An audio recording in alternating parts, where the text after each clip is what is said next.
राधा बल्लभ श्री हरिवंश, राधा बल्लभ श्री हरिवंश।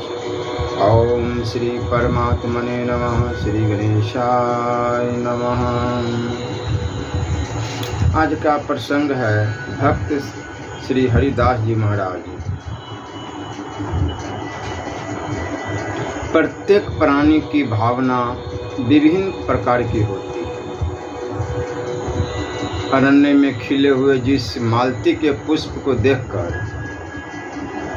सहृदय कवि आनंद में विभोर होकर उछलने और नृत्य करने लगता है। जिस पुष्प में वह विश्व के संपूर्ण सौंदर्य का अनुभव करने लगता है, उसको ग्राम के चरवाहे रोज देखते हैं। उस ओर उनकी दृष्टि तक नहीं जाती। उनके लिए उस पुष्प का अस्तित्व उतना ही है जितना कि रास्ते में पड़ी हुई काठ, पत्थर तथा अन्य सामान्य वस्तुओं का। वो उस पुष्प में किसी भी प्रकार की विशेष भावना का आरोप नहीं करते। असल में यह प्राणी भावमय है, जिसमें जैसे भाव होंगे उसे उस वस्तु में वही भाव दृष्टिगोचर होंगे। इसी भाव को लेकर तो गोस्वामी तुलसीदास जी महाराज ने कहा है कि जिनके रही भावना जैसी प्रभु मूर्ति, तिन देखी तैसी।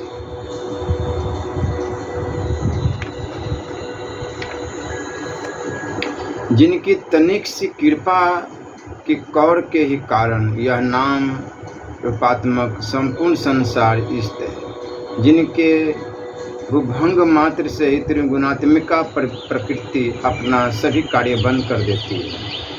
उन अखिल कोटि ब्रह्मांड नायक भगवान के नाम महात्म्य का वर्णन बेचारी अपूर्ण भाषा कर ही क्या सकती है। हरिनाम स्मरण से क्या नहीं हो सकता। भगवत नाम जप से कौन सा कार्य सिद्ध नहीं हो सकता। जिसकी जिह्वा को सुमधुर श्री हरि के नाम रूपी रस का चस्का लग गया है, उसके लिए फिर संसार में प्राप्य वस्तु ही क्या रह जाती है। यज्ञ, याग, तप, जप, ध्यान, पूजा, निष्ठा, योग, समाधि सभी का फल भगवत नाम में प्रीति होना ही है। यदि इन कर्मों के करने से भगवत नाम में प्रीति नहीं हुई तो इन कर्मों को व्यर्थ ही समझना चाहिए। इन सभी क्रियाओं का अंतिम और सर्वश्रेष्ठ फल यही है कि भगवत नाम में निष्ठा हो। साध्य तो भगवत नाम ही है और सभी कर्म तो उसके साधन मात्र। नाम जप में देश, काल, पात्र, जाति, वर्ण, समय, असमय, सूचि, असूचि इन सभी बातों का विचार नहीं होता।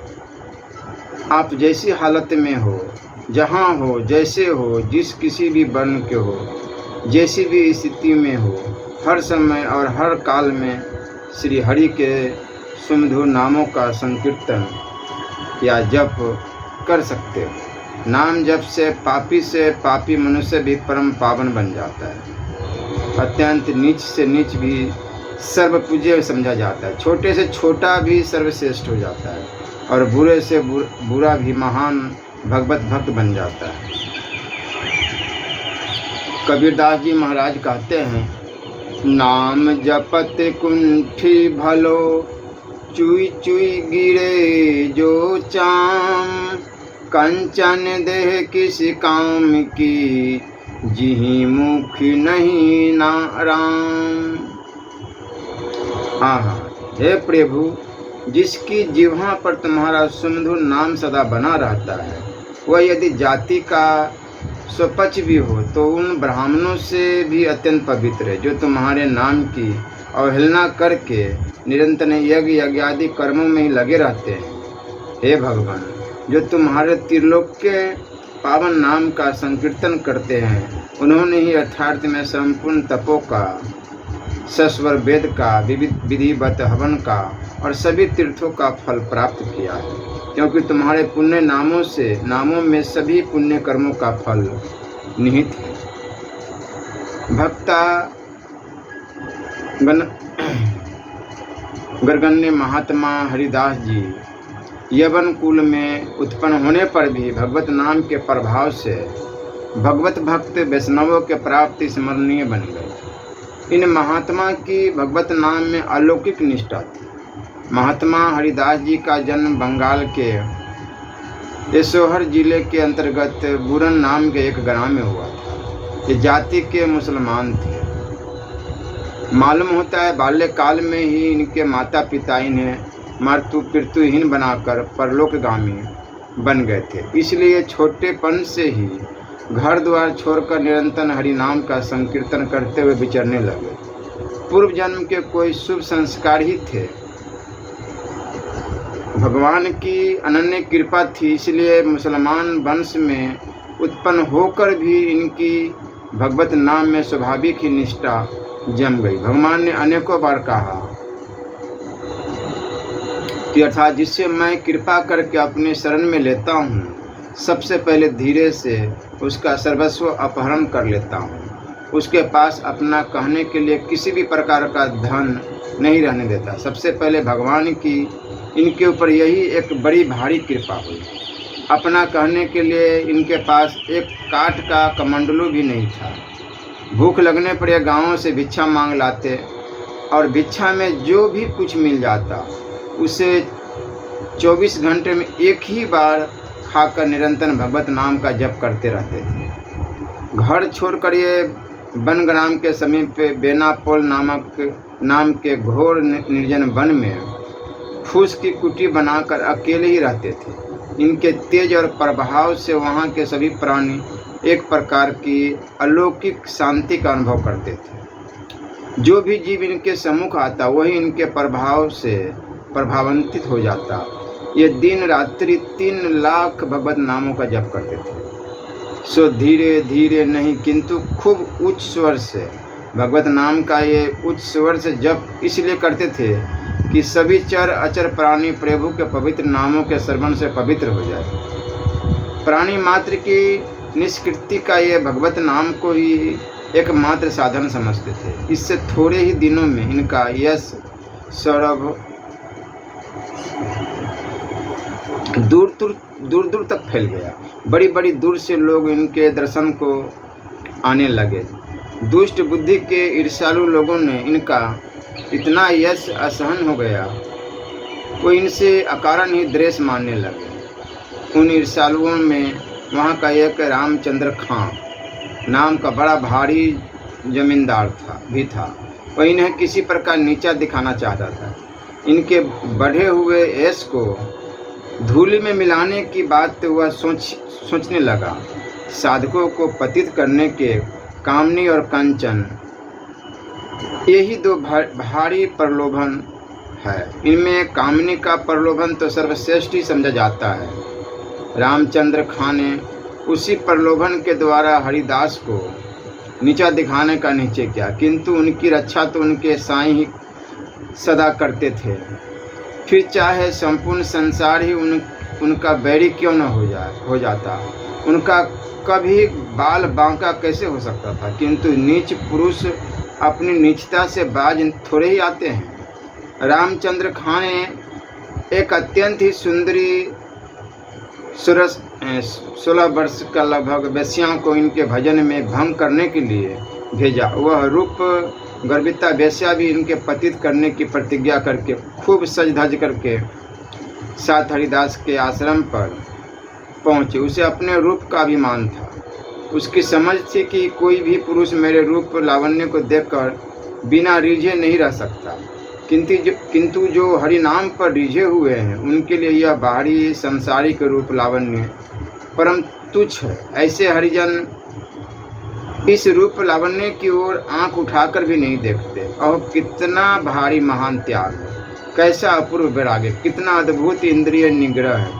पाठक अपने अपने हृदय पर हाथ रखकर अनुमान तो करे। सुनसान जंगल में हरिदास जी युवा अवस्था, एकांत शांत स्थान, परम रूप लावण्य युक्त सुंदरी, और वह भी हरिदास से स्वयं ही पढ़ने की भीख मांगी। और उस विरक्त महापुरुष के हृदय में किंचन मात्र भी विकार उत्पन्न हो। वे अविचल भाव से उसी प्रकार बराबर श्री कृष्ण कीर्तन में ही निमग्न बने रहे। मनुष्य की बुद्धि परे की बात है। वीरांगना वहाँ जाकर चुपचाप बैठी रही। हरिदास जी धारा प्रवाह रूप से इस महामंत्र का जप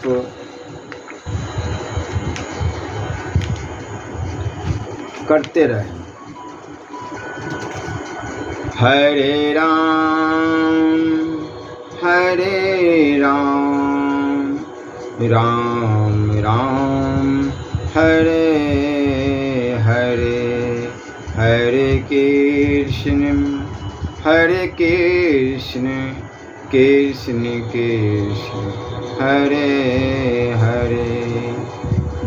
दिन बीता, शाम हुई, रात्रि बीती, प्राप्त काल हुआ। इसी प्रकार 4 दिन व्यतीत हो गए। वीरांगना रोज आती और रोज ज्यों की त्यों ही लौट जाती। कभी कभी बीच में साहस करके हरिदास जी से कुछ बातें करने की इच्छा प्रकट करती, तो हरिदास जी बड़ी ही नम्रता के साथ उत्तर देते, आप बैठे, मेरे नाम जप की संख्या पूरी हो जाने दीजिए, तब मैं आपकी बातें सुन सकूंगा। किंतु नाम जप की संख्या 10, 20 या 1000, 2000 तो थी ही नहीं, पूरे 3 लाख नामों का जप करना था, सो भी उच्च स्वर से, गायन के साथ। इसलिए चारों दिन उसे निराशा ही होना पड़ा। सुबह से आती, दोपहर तक बैठती, हरिदास जी लय से गायन करते, हरे राम राम राम हरे हरे, हरे कृष्ण कृष्ण कृष्ण हरे हरे। बेचारी बैठे बैठे स्वयं भी इसी मंत्र को कहती रहती। शाम को आती तो आधी रात्रि तक बैठी रहती। हरिदास जी महाराज जप अखंड रूप से चलता रहता था। हरे राम राम राम हरे हरे, हरे कृष्ण कृष्ण कृष्ण हरे हरे। 4 दिन निरंतर हरिनाम स्मरण से उसके सभी पापों का क्षय हो गया। पापों के क्षय हो जाने से उसकी बुद्धि एकदम बदल गई। अब तो उसका हृदय उसे बार बार धिक्कार देने लगा। ऐसे महापुरुष के निकट मैं किस बुरे भाव से आई थी, इसका स्मरण करके वह मन ही मन अत्यंत ही दुखी होने लगी। अंत में उससे नहीं रहा गया। वह अत्यंत ही दीन भाव से हरिदास जी के चरणों में गिर पड़ी और आंखों से आंसू बहाते हुए गदगद कंठ से कहने लगी, महाभाग, सचमुच ही आप पतित पावन हैं। आप जीवों पर अहेतु की कृपा ही करते हैं।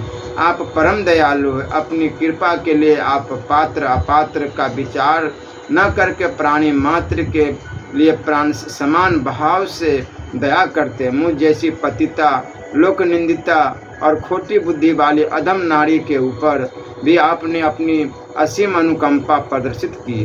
भगवान, मैं खोटी बुद्धि से आपके पास आई थी, किंतु आपके सत्संग के प्रभाव से मेरे वे भाव एकदम बदल गए।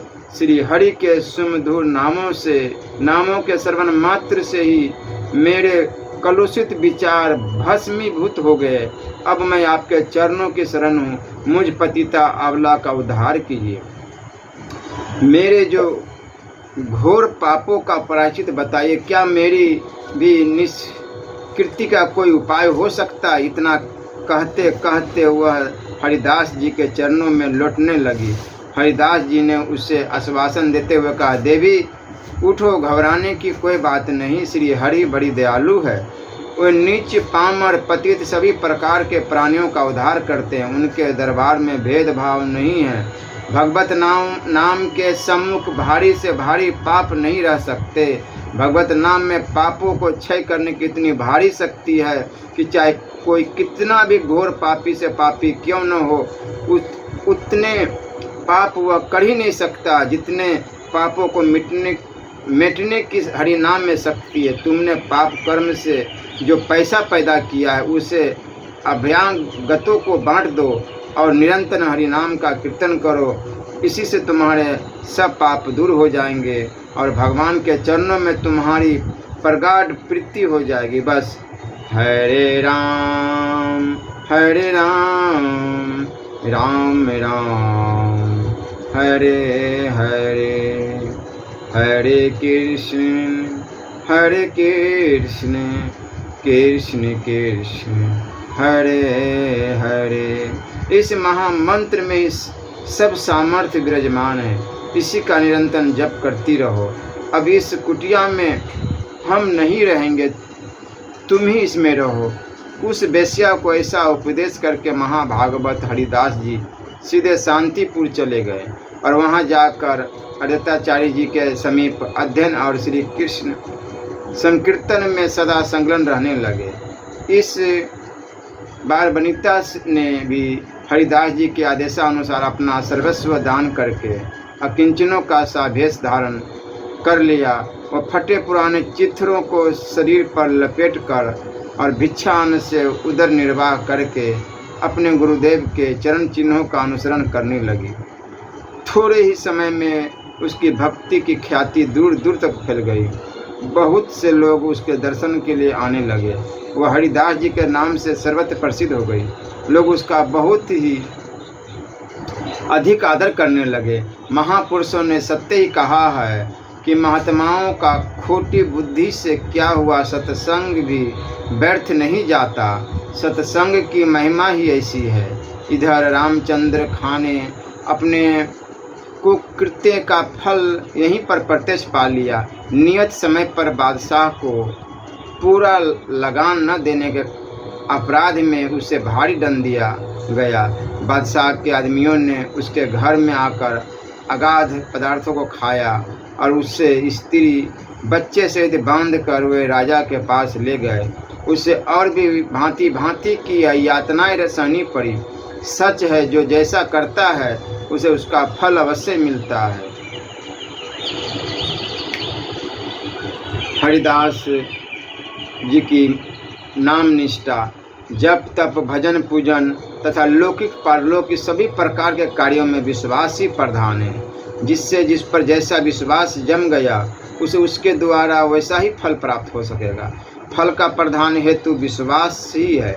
विश्वास के सम्मुख कोई बात असंभव नहीं है। असंभव तो अविश्वास का है, पर्यायवाची शब्द है। विश्वास के सामने सभी कुछ संभव है। अविश्वास के ही सहारे चरणामृत मानकर मीरा विष पान कर गई। नामदेव ने पत्थर की मूर्ति को भोजन कराया। धन्ना भगत के बिना बोया ही खेत उपज आया और रैदास जी ने भगवान की मूर्ति को सजीव करके दिखला दिया। ये सब भक्तों के ढूंढ विश्वास के चमत्कार है।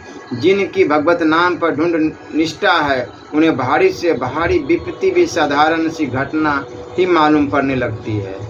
वे भयंकर से भयंकर विपत्ति में भी अपने विश्वास से विचलित नहीं होते। ध्रुव तथा प्रहलाद जी के लोक प्रसिद्ध चरित्र इसके प्रमाण है। ये चरित्र तो बहुत प्राचीन है। कुछ लोग इनमें अर्थवाद का भी आरोप करते हैं, किंतु महात्मा हरिदास जी की नाम निष्ठा का ज्वलंत प्रमाण तो अभी कल ही परसों का है। जिन लोगों ने प्रत्यक्ष में उनका दर्शन किया है, अग्नि में जलाए जाने पर भी जब प्रहलाद जी न जले तब वे अपने पिता हिरण्यकशिपु से निर्भीक भाव से कहने लगे, श्री राम नाम के जपने वालों को भला भय कहाँ हो सकता है, क्योंकि सभी प्रकार के आदि भौतिक आदि दैविक और आध्यात्मिक तापों को समन करने वाली राम नाम रूपी महारसायन है। उसके पान करने वाले के पास भला ताप आ ही कैसे सकते हैं। पिताजी, प्रत्यक्ष के लिए प्रमाण क्या आप देखते नहीं? मेरे शरीर के अंग के समीप आते ही उष्ण स्वभाव की अग्नि भी जल के समान शीतल हो गई, अर्थात वह मेरे शरीर को जला ही न सकी। राम नाम का ऐसा ही महात्म्य है। केवल निष्ठा होनी चाहिए और विश्वास बहुत जरूरी है। इसलिए नाम जो भी आपको अच्छा लगे, प्रिय लगे, राधा राधा राधा राम कृष्ण हरि, जपो, अवश्य जपे। सारे पाप ताप सब नष्ट हो जाएंगे और बहुत सुगमता से आपको भगवत प्राप्ति हो जाएगी। सतसर्ग और सहवास किया था तथा जिन्होंने अपनी आँखों से उनकी भयंकर यातनाओं को दृश्य देखा था, उन्होंने स्वयं इनका चरित्र लिखा है। ऐसी भयंकर यातनाओं को क्या कोई साधारण मनुष्य सह सकता है? बिना भगवत नाम में ढूंढ निष्ठा हुए क्या कोई इस प्रकार अपने निश्चय पर अटल भाव से अड़ा रह सकता है? कभी नहीं। जब तक हृदय में ढूंढ विश्वास जन्य भारी बल न हो, तब तक ऐसी ढूंढता संभव ही नहीं हो सकती। बेनापोल की निर्जन कुटिया में बार वनिता का उद्धार करके और उसे अपनी कुटिया में रखकर महात्मा हरिदास शांतिपुर में आकर अद्वैताचार्य जी के सत्संग में रहने लगे। शांतिपुर के समीप ही फुलिया नाम के ग्राम में एकांत समझकर वही इन्होंने अपनी एक छोटी सी कुटिया बना ली और उसी में भगवत नाम का अनिर्निश कीर्तन करते हुए निवास करने लगे। यह तो हम पहले ही बता चुके हैं कि उस समय संपूर्ण देश में मुसलमानों का प्राबल्य था। विशेषकर बंगाल में तो मुसलमान की सत्ता का और मुसलमानी धर्म का अत्यधिक जोर था। इस्लाम धर्म के विरुद्ध कोई चूं तक नहीं कर सकता था। स्थान स्थान पर इस्लाम धर्म के प्रचार के निमित्त काजी नियुक्त थे। कोई जिससे भी इस्लाम धर्म के प्रचार में विघ्न समझते, उसे ही बादशाह से भारी दंड दिलाते, जिससे फिर किसी दूसरे को इस्लाम धर्म के प्रचार में रोरा अटकाने का साहस न हो। एक प्रकार से उस समय के कर्ता धर्ता तथा विधाता धर्म के ठेकेदार काजी ही थे। शासन सत्ता पर पूरा प्रभाव होने के कारण काजी उस समय के बादशाह ही समझे जाते थे। फुलिया के आसपास में गौराई नाम का एक काजी भी इसी काम के लिए नियुक्त था। उसने जब हरिदास जी का इतना प्रभाव देखा, तब तो उसकी ईर्ष्या का ठिकाना न रहा। वह सोचने लगा, हरिदास के इतने बढ़ते प्रभाव को यदि रोका नहीं गया तो इस्लाम धर्म को बड़ा भारी धक्का पहुंचेगा। हरिदास जी जाति का तो मुसलमान है, मुसलमान होकर वह हिंदुओं के धर्म का प्रचार करता है। सरह की रूह से वह कुफ्र करता है, वह काफिर है। इसलिए काफिर को कत्ल करने से ही सवाब होता है। दूसरे लोग भी इसका देखा देखी ऐसी ही काम किया करेंगे, इसलिए इसे दरबार से सजा दिलानी चाहिए। यह सोचकर गौराई काजी ने इनके विरुद्ध राज दरबार में अभियोग चलाया। राजा आज्ञा से हरिदास जी गिरफ्तार कर लिए गए और मुलुकपति के यहाँ इनका मुकदमा पेश हुआ। मुलुकपति इनके तेज और प्रभाव को देखकर चकित रह गया। उसने इन्हें बैठने के लिए आसन दिया। हरिदास जी के बैठे जाने पर मुलुकपति ने दया का भाव दर्शाते हुए अपने स्वाभाविक धार्मिक विश्वास के अनुसार कहा, भाई, तुम्हारा जन्म मुसलमान के घर में हुआ है। यह भगवान की तुम्हारे ऊपर अत्यंत ही कृपा है। मुसलमान के यहाँ जन्म लेकर भी तुम काफिरों से आचरण क्यों करते हो? इससे तुमको मुक्ति नहीं मिलेगी। मुक्ति का तो साधन वही है जो इस्लाम धर्म की पुस्तक कुरान में बताया गया है। हमें तुम्हारे ऊपर बड़ी दया आ रही है। हम तुम्हें दंड देना नहीं चाहते। तुम अब भी तौबा अपने पाप का प्रायश्चित कर लो और कलमा पढ़कर मोहम्मद साहब की शरण में आ जाओ। भगवान तुम्हारे सभी अपराधों को क्षमा कर देंगे और तुम भी मोक्ष के अधिकारी बन जाओगे। मुलुकपति की ऐसी सरल और सुंदर बातें सुनकर हरिदास जी ने कहा, महाशय, आपने जो भी कुछ कहा है अपने विश्वास के अनुसार ठीक ही कहा है। हर एक मनुष्य का विश्वास अलग अलग तरह का होता है। जिसे जिस तरह का ढूंढ विश्वास होता है, उसके लिए उसी प्रकार का विश्वास फलदायी होता है। दूसरों को धमकाने से अथवा लोभ से जो अपने स्वाभाविक विश्वास को छोड़ देते हैं वे भीरू होते हैं। ऐसे पुरुषों को परमात्मा की प्राप्ति कभी भी नहीं होती।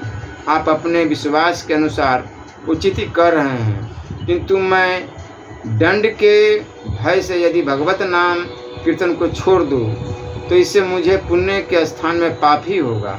ऐसा करने से मैं नरक का भागी बनूंगा। मेरी भगवत नाम में स्वाभाविक ही निष्ठा है, इसे मैं छोड़ नहीं सकता, फिर चाहे इसके लिए मेरे प्राण ही क्यों न निकल जाए या ले लिए जाए। इनकी ऐसी युक्ति बातें सुनकर मुलुकपति का हृदय भी पसीज उठा। इनकी सरल और मीठी वाणी में आकर्षण था। उसी से आकर्षित होकर मुलुकपति ने कहा, तुम्हारी बातें तो मेरी भी समझ में कुछ कुछ आती है, किंतु ये बातें तो हिंदुओं के लिए ठीक हो सकती है। तुम तो मुसलमान हो, तुम्हें मुसलमानों की ही तरह विश्वास रखना चाहिए। हरिदास जी ने कहा, महाशय आपका यह कहना ठीक है, किंतु विश्वास तो अपने अधीन की बात नहीं है। जैसे पूर्व के संस्कार होंगे वैसा ही विश्वास होगा। मेरा भगवत नाम पर ही विश्वास है। कोई हिंदू जब अपना विश्वास छोड़कर मुसलमान हो जाता है तब आप उसे दंड क्यों नहीं देते? क्यों नहीं उससे हिंदू ही बना रहने को मजबूर करते? जब हिंदुओं को अपना धर्म छोड़कर मुसलमान होने में आप स्वतंत्र मानते हैं तब यह स्वतंत्रता मुसलमानों को भी मिलनी चाहिए। फिर आप मुझे कलमा पढ़ने को क्यों मजबूर करते हैं? तब यह स्वतंत्रता मुसलमानों को भी मिलनी चाहिए, फिर आप मुझे कलमा पढ़ने को क्यों मजबूर करते हैं? इनकी इस बात से समझदार न्यायाधीश चुप हो गया। जब गौराई काजी ने देखा कि यहाँ तो मामला ही बिल्कुल उल्टा हुआ जाता है, तब उसने जोरों के साथ कहा, हम ये सब बातें नहीं सुनना चाहते। इस्लाम धर्म में लिखा है, जो इस्लाम धर्म के अनुसार आचरण करता है उसे ही मोक्ष की प्राप्ति होती है, उसके विरुद्ध करने वाले काफिरों को नहीं। तुम कुफ्र अधर्म करते हो, अधर्म करने वालों को दंड देना हमारा काम है, इसलिए तुम कलमा पढ़ना स्वीकार करते हो या दंड भोगना, दोनों में से एक को पसंद कर लो। बेचारा मुलुकपति भी मजबूर था। इस्लाम धर्म के विरुद्ध वह भी कुछ नहीं कह सकता था। काजियों के विरुद्ध न्याय करने की उसकी हिम्मत नहीं थी। उसने भी गौराई काजी की बात का समर्थन करते हुए कहा, हाँ ठीक है, बताओ तुम कलमा पढ़ने को राजी हो? हरिदास महाराज ने कहा, निर्भीक भाव से कहा, महाशय मुझे जो कहना था सो एक बार कह चुका। भारी से भारी दंड भी मुझे मेरे विश्वास से विचलित नहीं कर सकता। चाहे आप मेरी देह के टुकड़े टुकड़े करके फेंकवा दे, तो भी जब तक मेरे शरीर में प्राण है तब तक मैं हरि नाम को नहीं छोड़ सकता। आप जैसा चाहे वैसा दंड मुझे दे। हरिदास जी के ऐसे निर्भीक उत्तर को सुनकर मुलुकपति किंग कर्तव्य विमूढ़ हो गया। वह कुछ सोच ही न सका कि हरिदास को क्या दंड दे। वह जिज्ञासा के भाव से गौराई काजी के मुख की ओर देखने लगा। मुलुकपति के भाव को समझकर गौराई काजी ने कहा, हुजूर जरूर दंड देना चाहिए। यदि इसे दंड न दिया गया तो सभी मनमानी करने लगेंगे, फिर तो इस्लाम धर्म का अस्तित्व भी न रहेगा। मुलुकपति ने कहा, मुझे तो कुछ सूझता नहीं, तुम ही बताओ इसे क्या दंड दिया जाए। गौराई काजी ने जोर देते हुए कहा, हुजूर यह पहला ही मामला है, इसे ऐसा दंड देना चाहिए कि सबके कान खड़े हो जाए। आगे किसी को ऐसा काम करने की हिम्मत ही न पड़े। इस्लाम धर्म के अनुसार तो इसकी सज़ा प्राण दंड ही है, किंतु सीधे साधे प्राण दंड देना ठीक नहीं। इसकी पीठ पर बेंत मारते हुए इसे 22 बाजारों में होकर घुमाया जाए और बेंत मारते मारते ही इसके प्राण लिए जाए, तभी सब लोगों को आगे ऐसा करने की हिम्मत न होगी। मुलुकपति ने विवश होकर यही आज्ञा लिख दी। बेंत मारने वाले नौकरों ने महात्मा हरिदास जी को बांध लिया और उनकी पीठ पर बेंत मारते हुए उन्हें बाजारों में घुमाने लगे। निरंतर बेतों के आघात से हरिदास जी के सुकुमार शरीर की खाल उधड़ गई, पीठ में से रक्त की धारा बहने लगी। निर्दयी जल्लाद उन घावों पर ही और भी बेंत मारते जाते थे, किंतु हरिदास के मुख में से वही पूर्ववत हरिध्वनि हो रही थी। उन्हें बेंतों की वेदना प्रतीत ही नहीं होती थी। बाजार में देखने वाले उनके दुख को न सह सकने के कारण आंखें बंद कर लेते थे। कोई रोने भी लगते थे, किंतु हरिदास जी के मुख से उफ भी नहीं निकलती थी। वे आनंद के साथ श्री कृष्ण कीर्तन करते हुए नौकरों के साथ चले जा रहे थे। श्री राधा श्री राधा।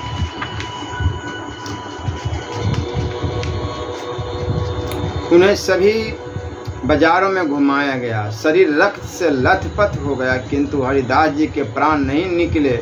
नौकरों ने आश्चर्य प्रकट करते हुए कहा, महाशय, ऐसा कठोर आदमी तो हमने आज तक एक भी नहीं देखा। प्राय 10-20 ही बेंतों में मनुष्य मर जाते हैं। कोई तो 10-5 लगने से ही बेहोश हो जाते हैं। आपकी पीठ पर तो असंख्य बेंत पड़े हैं, तो भी आपने आह तक नहीं की। यदि आपके प्राण न निकले तो हमें दंड दिया जाएगा। हमें मालूम पड़ता है आप जिस नाम का उच्चारण कर रहे हैं उसी का ऐसा प्रभाव है कि इतने भारी दुख से आपको तनिक सी भी वेदना प्रतीत नहीं होती। अब हम लोग क्या करें? दयालु हृदय महात्मा हरिदास जी उस समय अपने दंड देने वाले को तथा पिटने वाले के कल्याण के लिए निमित्त प्रभु से प्रार्थना कर रहे थे। वे उन भूले भटकों के अपराध को भगवान से क्षमा कर देने को कह रहे थे। इतने में ही सबको प्रतीत हुआ कि महात्मा हरिदास जी अचेत होकर भूमि पर गिर पड़े। सेवकों ने उन्हें सचमुच में मुर्दा समझ लिया और उसी दशा में उन्हें मुलुकपति के यहाँ ले गए। गौराय काजी की सम्मति से मुलुकपति ने उन्हें गंगा जी में फेंक देने की आज्ञा दी। गौराय काजी ने कहा, कब्र में गड़वा देने से तो इसे मुसलमानी धर्म के अनुसार बहिष्त यानी स्वर्ग की प्राप्ति हो जाएगी। इसने तो मुसलमानी धर्म छोड़ दिया था, इसलिए इसे वैसे ही गंगा में फेंक देना ठीक है। सेवकों ने मुलुकपति की आज्ञा से हरिदास जी के शरीर को पतित पावनी श्री भागीरथी के प्रवाह में प्रवाहित कर दिया। माता के सुखद शीतल जल स्पर्श से हरिदास को चेतना हुई और वे प्रवाह में बहते बहते फुलिया के समीप घाट पर आ लगे। इनके दर्शन से फुलिया निवासी सभी लोगों को परम प्रसन्नता हुई। चारों ओर यह समाचार फैल गया। लोग हरिदास जी के दर्शन के लिए बड़ी उत्सुकता के साथ आने लगे। जो भी जहाँ सुनता वहीं से इनके पास दौड़ा आता। दूर दूर से बहुत से लोग आने लगे। मुलुकपति तथा गौराई काजी ने भी यह बात सुनी। उनका भी हृदय पसीज उठा और इस ढूंढ प्रत्येक महापुरुष के प्रति उनके हृदय में भी श्रद्धा के भाव उत्पन्न हुए। वे भी हरिदास जी के दर्शन के लिए फुलिया आए। मुलुकपति ने नम्रता के साथ इनसे प्रार्थना की, महाशय, मैं आपको दंड देने के लिए मजबूर था, इसलिए मैंने आपको दंड दिया। मैं आपको प्रभाव को जानता नहीं था। मेरे अपराध को क्षमा कीजिए। अब आप प्रसन्नतापूर्वक हरि नाम कीर्तन करें, आपके काम में कोई विघ्न न करेगा। हरिदास जी ने नम्रतापूर्वक कहा, महाशय, इसमें आपका अपराध ही क्या है? मनुष्य अपने कर्मों के ही अनुसार दुख और सुख भोगता है। दूसरे मनुष्य तो इसके निमित्त बन जाते हैं। मेरे कर्म ही ऐसे होंगे। आप किसी बात की चिंता न करें। मेरे मन में आपके प्रति तनिक भी रोष नहीं है। हरिदास जी की ऐसी सरल और निष्कपट बात सुनकर मुलुकपति को बड़ा आनंद हुआ। वह इनके चरणों में प्रणाम करके चला गया। फुलिया ग्राम के और भी वैष्णव ब्राह्मण आकर हरिदास जी की ऐसी अवस्था देखकर दुख प्रकाशित करने लगे। कोई तो उनके घावों को देखकर फुट फुट कर रोने लगे। इस पर हरिदास जी ने उन ब्राह्मणों को समझाते हुए कहा, विप्रगण, आप लोग सभी धर्मात्मा हैं, शास्त्रों के मर्म को भलीभांति जानते हैं। बिना पूर्व कर्मों के दुख सुख की प्राप्ति नहीं होती। मैंने इन कानों से भगवत नाम की निंदा सुनी थी। उसी का भगवान ने मुझे फल दिया है। आप लोग किसी प्रकार की चिंता न करें। यह दुख तो शरीर को हुआ है, मुझे तो इसका तनिक भी क्लेश प्रतीत नहीं होता।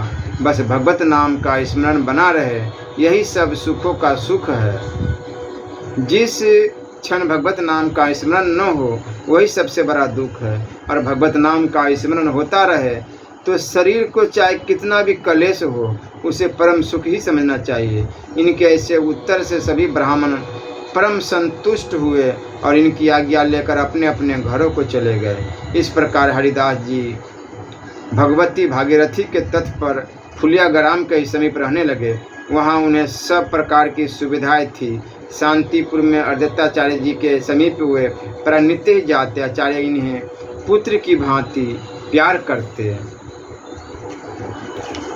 और ये भी उन्हें पिता से बढ़कर मानते। फुलिया के सभी ब्राह्मण वैष्णव तथा धनी मानी पुरुष इनका आदर सत्कार करते थे। ये मुख से सदा श्री हरि के मधुर नामों का ही कीर्तन करते रहते। निरंतर कीर्तन के प्रभाव से इनके रोम रोम से हरि ध्वनि सी सुनाई देने लगी। भगवान की लीलाओं को सुनते ही ये मूर्छित हो जाते और एक साथ ही इनके शरीर में सभी सात्विक भाव उदय हो उठते। एक दिन की बात है कि ये अपनी कुटिया से कहीं जा रहे थे। रास्ते में इन्हें मजीरा मृदंग की आवाज़ सुनाई दी। श्री कृष्ण कीर्तन समझकर ये उसी ओर चल पड़े। उस समय डंक नाम की जाति के लोग मृदंग मजीरा बजाकर नृत्य किया करते थे और नृत्य के साथ में हरि लीलाओं का कीर्तन किया करते थे। उस समय भी कोई डंक नृत्य कर रहा था। जब हरिदास जी पहुँचे तब डंक भगवान की काली दमन की लीला के संबंध के पद गा रहा था। डंक का स्वर कोमल था, नृत्य में वह प्रवीण था और गाने का उसे अच्छा अभ्यास था। वह बड़े ही लय से यशोदा और नंद के विलाप का वर्णन कर रहा था। भगवान गेंद के बहाने से कालिय दह में कूद पड़े हैं। इस बात को सुनकर नंद यशोदा तथा सभी ब्रजवासी वहां आ गए। बाल कृष्ण अपने कोमल चरण कमलों को कालिय नाग के फनों के ऊपर रखे हुए उसी अपनी ललित त्रिभंगी गति से खड़े हुए मुरली बजा रहे हैं। नाग जोरों से फुफकार मारता है। उसकी फुंकार के साथ मुरारी धीरे धीरे नृत्य करते हैं। यशोदा ऐसी दशा देखकर बिलबिला रही है। वह चारों ओर लोगों की ओर कातर दृष्टि से देख रही है कि मेरे बनवारी को कोई कालिए के मुख से छुड़ा ले। नंद बाबा अलग आंसू बहा रहे हैं। इस भाव को सुनते ही सुनते हरिदास जी मूर्छित होकर पृथ्वी पर गिर पड़े। डंक इनके सात्विक भावों को देखकर समझ गया कि ये कोई महापुरुष है। उसने नृत्य बंद कर दिया और इनकी पद धूलि को मस्तक पर चढ़ाकर इनकी स्तुति करने लगा। बहुत से उपस्थित भक्तों ने हरिदास जी के पैरों के नीचे की धूलि लेकर सिर पर चढ़ाया और उसे बांधकर अपने घरों को ले गए। वहीं पर एक मान लोलुप ब्राह्मण भी बैठा था। जब उसने देखा कि मूर्छित होकर गिरने से ही लोग इतना आदर करते हैं, तब मैं इस अवसर को हाथ से क्यों जाने दूं। यह सोचकर जब वह डंक फिर नाचने लगा तब यह भी झूठ मूठ बहाना बनाकर पृथ्वी पर अचेत होकर गिर पड़ा। डंक तो सब जानता था। इसके गिरते ही वह इसे जोरों से पीटने लगा। मार के सामने तो भूत भी भागते, फिर यह तो दम्भी था। जल्दी ही मार न सकने के कारण वहां से भाग गया। उस धनी पुरुष ने तथा अन्य उपस्थित लोगों ने इसका कारण पूछा कि हरिदास की तुमने इतनी स्तुति क्यों की और वैसा ही भाव आने पर इस ब्राह्मण को तुमने क्यों मारा। सबके पूछने पर डंक ने कहा, हरिदास परम भगवत भक्त है। उनके शरीर में सचमुच सात्विक भावों का उदय हुआ था। यही दम्भी था। केवल अपनी प्रशंसा के निमित्त इसने ऐसा ही ढंग बनाया था। इसलिए मैंने उनकी स्तुति की और इसे पीटा। ढोंग सब जगह थोड़े ही चलता है। कभी कभी मूर्खों में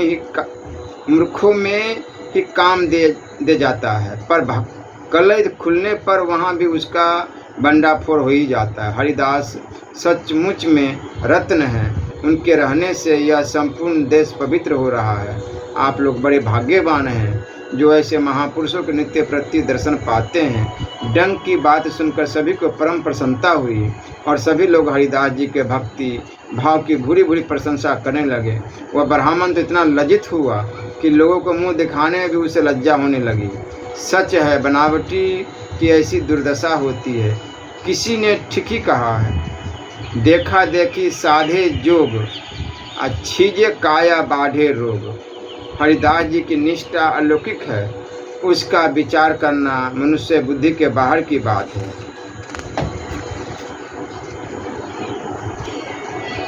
हरे कृष्णा कृष्ण कृष्णा हरे हरे, हरे राम राम राम हरे हरे, हरे कृष्ण कृष्ण कृष्ण हरे हरे। श्री राधा वल्लभ लाल की जय।